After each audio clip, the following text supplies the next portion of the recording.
आदरणीय गुरुजन वर्ग आणि इथे जमलेल्या माझ्या मैत्रिणींनो मित्रांनो, काही चूक झाली तर सांभाळून घ्या, कारण आज 23 वर्षाने मी बोलणार आहे.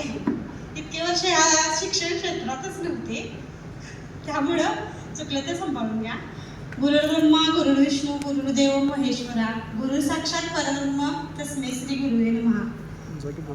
आज आपल्या वर्गमित्रांच्या पुढं 23 वर्षांना आपण एकत्र आले, ही फार म्हणजे अनमोल गोष्ट आहे. हे होईल हे स्वप्नात पण नव्हतं आपल्या, किंवा असं म्हणजे वाटलं पण नव्हतं की आपण एकत्र येऊ. एकमेकांना आज आपण भेटल्यावर पहिल्यांदा कुणाचा चेहरा पण ओळखना, एकेकांचा काही काहींचा ओळखायला काही काहींचा ओळखेना, बरोबर आहे. आणि सांगायची गोष्ट म्हणजे आता मी बघूनच म्हणणार आहे, कारण अभ्यास थोडा कमी झालाय, कारण सरांनी मला आधी दिलं नाही. शिंदे सरांनी लिहून द्यायचं भाषण आणि मी करायचं हा प्रकार होता. त्यामुळं सरांची माझी भेट झाली नाही, त्यामुळे मी वाचूनच म्हणते. शाळा म्हटलं की आठवणींचं गाठोडं, कारण इथे आपण लहानांचे मोठे झालेले असतो. कारण ते शरीराने नव्हे तर विचाराने आणि बुद्धीने शाळेतच आपण मोठे होत असतो. मीही माझ्या शाळेत अशी शिकून मोठी झाली. आज त्या शाळेतील काही आठवणी सांगणार आहे. आमचे वर्ग शिक्षक पाटील सर आज आलेले नाहीये. त्यांच्या आठवणी, त्यांनी सांगितलेली शिस्त, त्यांच्यामुळे मी काही मुलींची मनं दुखावली असली तर पहिल्यांदा सॉरी म्हणते. काही चुका झाली असतील त्यावेळी वय आलड होतं. सर सांगायचे हा चव्हाण मारायचं. त्यामुळे त्यावेळी जी काही मी चुका केल्या असतील तर सर्वप्रथम रुपाली कुंभार, संगीता पाटील सगळ्यांना सॉरी म्हणते, माफ करावं. आणि यांच्याविषयी मला त्यावेळी माने सरांनी सांगितलेलं, माने सर इंग्लिशचे सर, त्यांनी सांगितलेलं, कारण आपण मुली आत्ता आपण एकत्र आहे, उद्या लग्न झाल्यावर हा ही मुलगी मला मारलेली असं म्हणायचं नाही, असं त्यावेळी सांगितलेलं सरांनी. असं बऱ्याच आठवणी आहेत. परत माळे मॅडम असतील, शाळेत येताना बांगड्या घातल्या पाहिजे, रिबिनी घातलीच पाहिजे, ही शिस्त माळे मॅडमांची. ठोके मॅडमांनी गणित एवढं पक्क शिकवलेलं, पैकीच्या पैकी मार्क पडलेच पाहिजे, हे ठोके मॅडमांचं. खाडे सरांची एक आठवण सांगणार आहे. खाडे सर वर्गात येणार म्हटलं वर्ग शांत एकदम, आणि मुली एकदम कलकल करणार. आपलीच्या शेजारी 10वीचा वर्ग, मुली एकदम दंगा करणार. सर एक शब्द वापरत होते, मुलींना आठवतंय का कुणाला? शब्द सरांचा आठवतोय का? नाही आठवत? मी बोलू का सर? मला सॉरी रागवू नका, मी बोलते खरं. बोरड्या डोका पोसा आठवलं का? असं खाडे सॉरी सर, पण ते आमच्या अजूनही लक्षात आहे. आणि महादार सर साहेबचे शिक्षक आमचे एवढं छान शिकवायचं.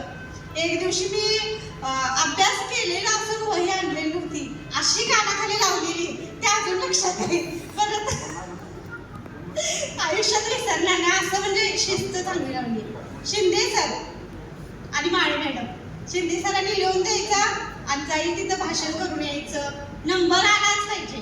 त्या भाषणातल्या अजून मला 2 ओळी पाठ येते. पुनर्वित्तम पुनर्मित्रम पुनर्भार्या पुनर्मही येत एवं पुनर्लभतेन शरीरम पुन्हा पुन्हा.